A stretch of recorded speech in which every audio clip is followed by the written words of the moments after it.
For the first time since February, a high-ranking Chinese official travels to the Democratic People's Republic of Korea. It comes as Pyongyang faces international criticism for its nuclear and missile tests. Hello, I'm Anand Naidu in Washington, D.C., and this is The Heat.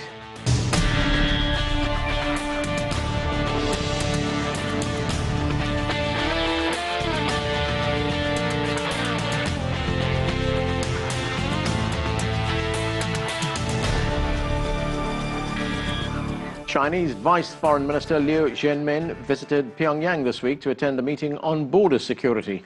On Monday, Liu laid a wreath in front of statues of DPRK founder Kim Il-sung and late leader Kim Jong-il as a sign of respect.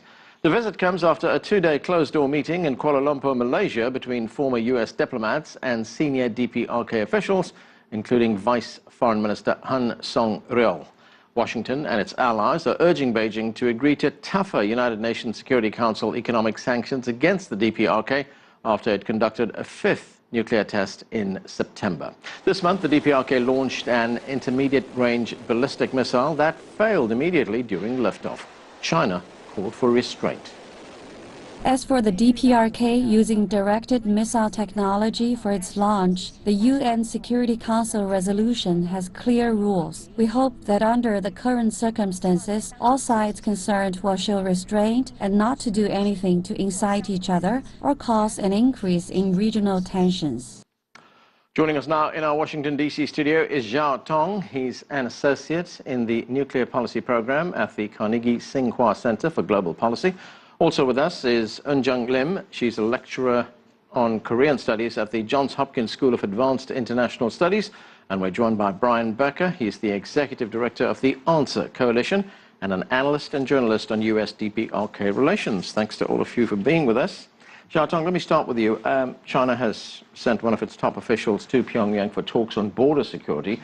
But what is the Chinese position on the DPRK's nuclear program? Does China want more sanctions? Does it want more engagement? Where does it stand? I think from the Chinese perspective, economic sanctions don't really work. We have imposed very comprehensive and strict economic sanctions over North Korea for the past few years, and they haven't really played an important role in restraining North Korean behavior.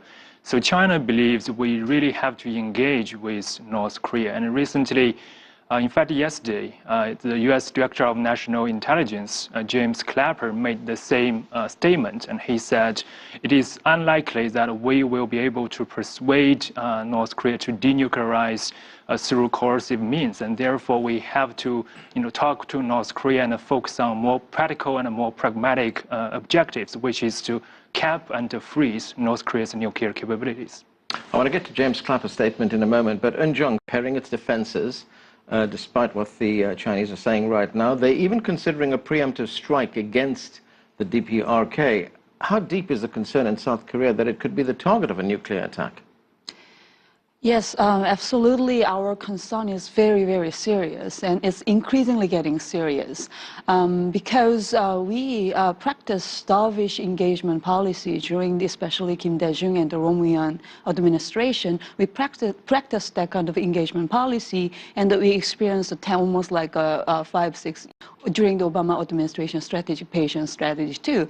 But neither of all these precedented practices actually didn't work, as probably the other panelists pointed out. So my point is, these days, more and more Korean people really got the concerns about whatever we have already done or what we are trying to do now. So creating, it's the anxiety or those frustration, the level of frustration is getting greater. So in that sense, now more and more people speak out that we might need to think about any possible option, including preemptive, preventive strike too, because we have been, again, the patient, and we have been more like gentle, probably polite enough to the rest of the international community as well. But what returned to us was like that. So I think, again, this is a deep reflection of the deep anxiety and the frustrations about the existing or the precedented practices. Right, and Brian, another example of that concern is the fact that there are other things happening. As we mentioned, there's been a meeting between former U.S. diplomats They held talks with DPRK officials in Malaysia. One US official was quoted as saying that they had been, quote unquote, progress. How much importance can we attach to those talks? There needs to be a fundamental realignment of U.S. foreign policy towards the DPRK. 16 years ago, almost 16 years ago to this month, Madeleine Albright, then Secretary of State, was in Pyongyang. She met with Kim Jong-il. It was a historic meeting. It took place in the context of a thaw going on between North and South Korea. There was the historic June 13th summit where Kim Dae-jung and Kim Jong-il laid a roadmap, really, for the possible relaxation of tensions. After that, President Bush came into office before there could be a normalization of relations between the U.S. and DPRK, and immediately scuttled any sort of rapprochement. As a consequence, when he labeled DPRK part of the axis of evil, along with Iran and Iraq, DPRK said, we're leaving the Nuclear Non-Proliferation Treaty, we're going to get nuclear weapons, we're going to defend our country, and now relations have frozen for the last 16 years. Those relations need to change. The Korean War ended in 1953, but it didn't really end, only an armistice. What DPRK wants from the United States is normalization of relations, a peace treaty, and real opportunity to exchange, to engage as a normal part of the international community. That, not economic sanctions, is the road to peace in the Korean Peninsula. Sure, so clearly the approach up to now has not worked, as Brian points out. The previous policy of engagement had some results, but if China is looking now at engagement, is looking at negotiation to resolve this issue, what kind of leverage can China use on the DPRK? Certainly, China can help strengthen existing sanctions, signaling to North Korea that China does not agree with its approach of achieving national security objectives. However, I think the key player here is still the United States. The key source of North Korean insecurity is from the United States and South Korea. And the U.S. government, North Korean government has repeatedly demanded direct talks with the United States to improve relations, to help, to make United States help mitigate the security environment for North Korea. So U.S. has to take a more flexible approach towards North Korea. Most recently, North Korea has repeatedly demanded negotiation with U.S. on a near-term step towards the ultimate goal of denuclearization. And this near-term step is for North Korea to stop nuclear testing, and in exchange for that, U.S. and South Korea should suspend their joint military exercises as well. I think that's the near-term compromises that we need to see from the United States. That will open the door for substantive discussions and progress on denuclearization of North Korea. All right, you say the United States has to take a more flexible approach, but Eun-jung, one can argue that the United States is already taking a more flexible approach. I mean, we're hearing the kind of sentiments expressed by top U.S. officials that says, look, okay, what's been happening in the past has not worked, we have to look at something new. We talked about James Clapper's statement earlier on. Let's take a look at that statement. Let's watch. I think the notion of getting the North Koreans to denuclearize is probably a lost cause. They are not going to do that. That is their ticket to survival. And I got a good taste of that when I was there, about how the world looks from their vantage. And they are under siege and they are very paranoid. So the notion of giving up their nuclear capability, whatever it is a non-starter with them. So I guess the point James Clapper is making there, that the world now has to live with a nuclear-armed DPRK. Do you agree? Of course, I don't agree. We cannot accept, the nuclear-armed, the other Korea. Of course, the methodology, about the methodology, our opinions can be diverse, but still, it's not acceptable from the South Koreans' point of view. And at the same time, we have worked together. This raw U.S. alliance has maintained or has practiced all this counter counter-possible measures against the whatever those provocations from North. So if, for example, the United States directly just normalized the relations with the DPRK without any consultation with us, I mean the Republic of Korea, it's totally not acceptable. If so, what is the meaning of the last, I mean the 60 years long the alliance? So my point is I don't actually completely disagree with what Hao Dong said. I mean at some point probably we need to resume the dialogues or negotiations with North Korea. But the thing is the timing.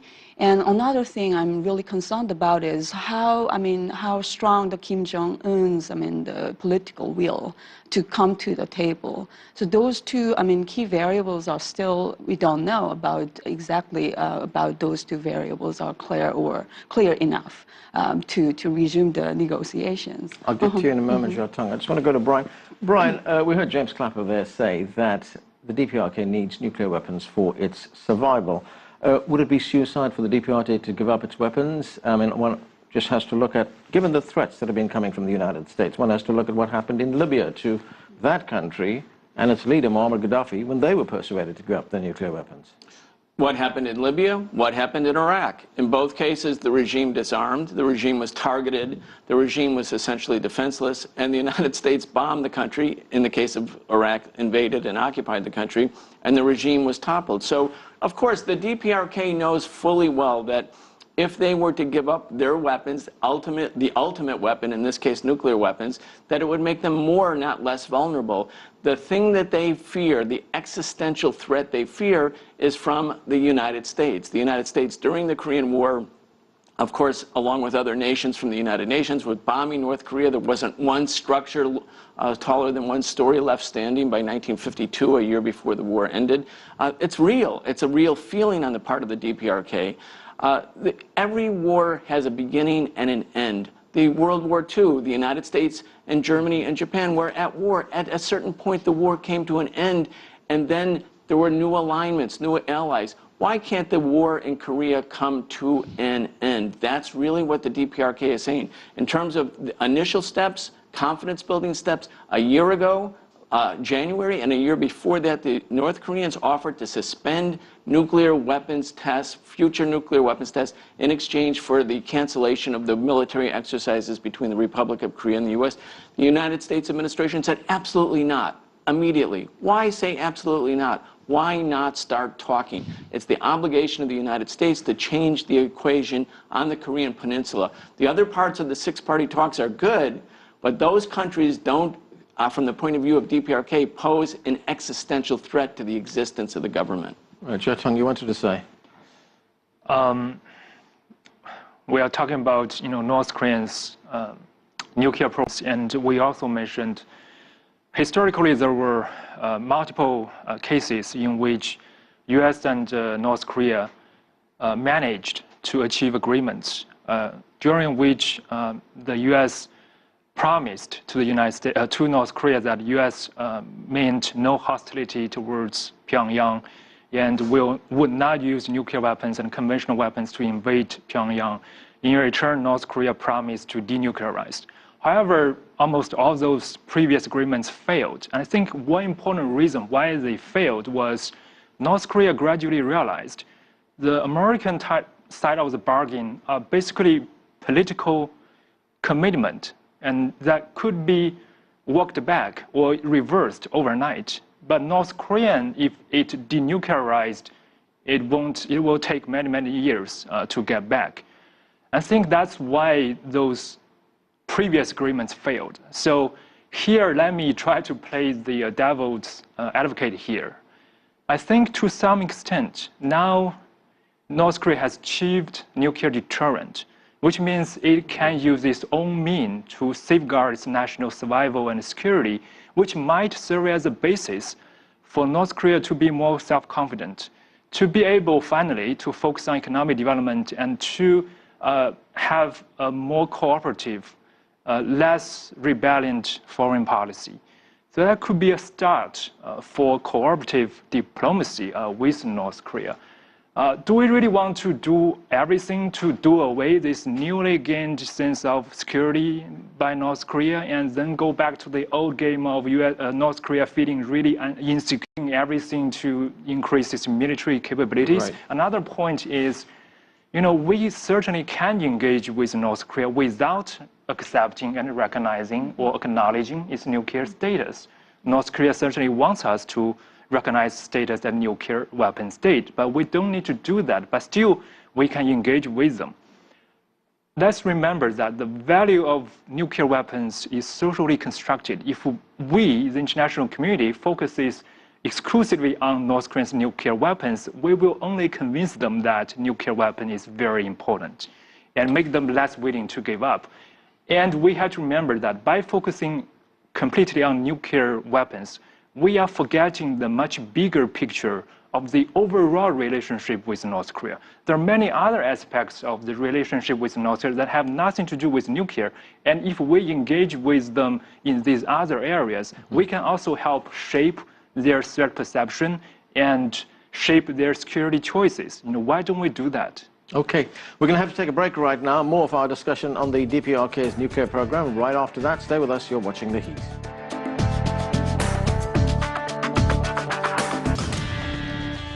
Welcome back to The Heat. South Korea has strongly denounced this month's failed attempt by the Democratic People's Republic of Korea to launch a mid-range missile.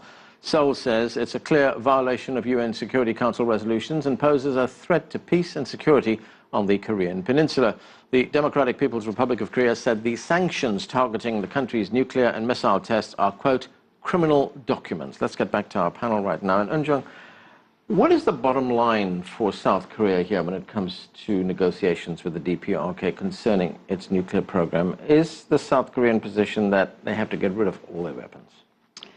Again, if we recall our previous, the earlier discussions, of course, in some senses, again, I do agree with Zhao Tong's the observation as well. They might not, or absolutely, they will not actually abandon whatever they already got. That's pretty understandable too. That might be their own rational choice. But again, from our point of view, we don't want to have that kind of very dangerous stuff within our territory or in the peninsula as a whole. And of course, in the international community, they also had their own UN membership. But still, constitutionally speaking, South Korean people feel like that we are the legitimate regime who can represent all Korean people. My point is, again, as long as they behave like that way, again, the level of our patience cannot just, be that sustainable. And which means if we want to really resume the negotiations with North Korea, I do think at least the United States, South Korea, and China, we really need to have a deep pre-consultation before actually we invite the North Korea to the table. And these three countries, collaboration or cooperation or deeper communication among the three countries should be done fast, I think. Again, before we see whatever those bilateral dialogues or that excludes the South Korea. So that might be, I think, a kind of major concern of these days. The South Korean people. What if we are excluded from the table? Because we are, again, representing the whole Korean people. Right. So, Okay, Brian, there's been some very tough talk from the South Koreans. Let's listen to what President Park Geun-hye had to say. Watch this. As long as you own the rights to this country, the Democratic People's Republic of Korea will never be able to invade our country. Even then, if the DPRK provokes us, we shall let them know the price they must pay for provoking us by punishing them swiftly and strongly. So very tough talk there. And I'm wondering, at what point will South Korea resort to military action? Will it act in response to an attack, or will it take the first step and launch a preemptive strike? I think it's largely for domestic political and public consumption in South Korea. I think the current government is a conservative government. They're trying to play to a nationalist orientation. I don't think there's going to be an attack by North Korea on South Korea, not a major attack. The North Koreans know if there's a major war again, it will be the destruction of North Korea. They're not about to commit suicide. Their whole goal is to survive, not to have the regime toppled.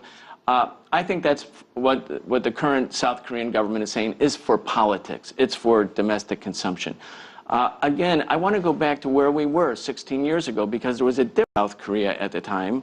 The Kim Dae-jung government, the Sunshine Policy, reaching out to North Korea reciprocating, the Clinton administration in Washington giving a green light to all of that and sending Madeleine Albright to Pyongyang for talks. There was a sense of euphoria or semi-euphoria in North and South Korea. I was in North and South Korea at the time. Many Koreans could not believe it, possibly the end of the tensions, possibly a reduction in the tension. What made that possible? Two things. A liberal government in South Korea, a government that was willing to have rapprochement with the North, and a government in Washington that said, look, the old policy needs to be reversed. Now, President Obama changed the policy with Cuba. It was 54 years where there were no embassy, no normalization, no diplomatic relations. Now they've changed it. Did the world come to an end? Did the sky fall? No. Obviously, the U.S. and Cuba can be neighbors. They can be friends. I believe that what North Korea really desperately wants is a sense of security and a sense of acceptance by the United States as a legitimate entity. In other words, not to be the subject of endless regime change targeting either by massive simulated war games or other economic sanctions or covert operations. The North Koreans, like all other governments, can be dealt with. In other words, the United States government, its policy needs to shift. And if it does, I believe there will be a very strong reciprocal message by other means, by DPRK, showing, yes, we're ready to talk. I don't think they will give up nuclear weapons, but I don't think that's, none of the nuclear powers, with the exception of South Africa, have ever given up nuclear weapons. But there are nuclear weapons in Russia, China, India, Pakistan, and many other countries, and the U.S. can have normal diplomatic relations with them. They can with the DPRK as well. Zhao Tong, to get that assurance that Brian is talking about, that their security will not be threatened, would there have to be something like a rock-solid treaty between the international community and the DPRK to assure them that this policy wouldn't change from one president to another in the United States? Well, I think on the American side, the continuation of policy is always a question. The U.S. Congress is very hesitant about signing any legally binding treaty, making significant commitment. I think there is serious domestic barrier here in the U.S. about signing a legally binding peace treaty with North Korea. With that said, I think still we need to work towards the ultimate goal of signing a peace treaty between all the warring parties in the Korean War, U.S. to Koreas, China, etc. With that said, again, the previous experience has told us that it's very difficult for North Korea to trust such political commitment, which can be walked back overnight. So maybe, again, let me play the devil's advocate here. Maybe let's not try to really do away North Korea's recently gained sense of security by trying everything to dismantle its nuclear weapons. Maybe we can tacitly let North Korea hold on to its nuclear capabilities for a little while. In the meantime, let's try some near-term, more practical steps towards, firstly, freezing its nuclear capability, preventing it from further improving and increasing, and then convincing North Korea to show more transparency about its entire nuclear program, including the enrichment program, which we don't know very much about until now. And then during this process, if some confidence and trust can be gained between the two sides, the way we can explore some deeper and more radical steps, like trying to gradually reduce its nuclear stockpile step by step in an incremental way. I think that's the right way to go forward. Okay.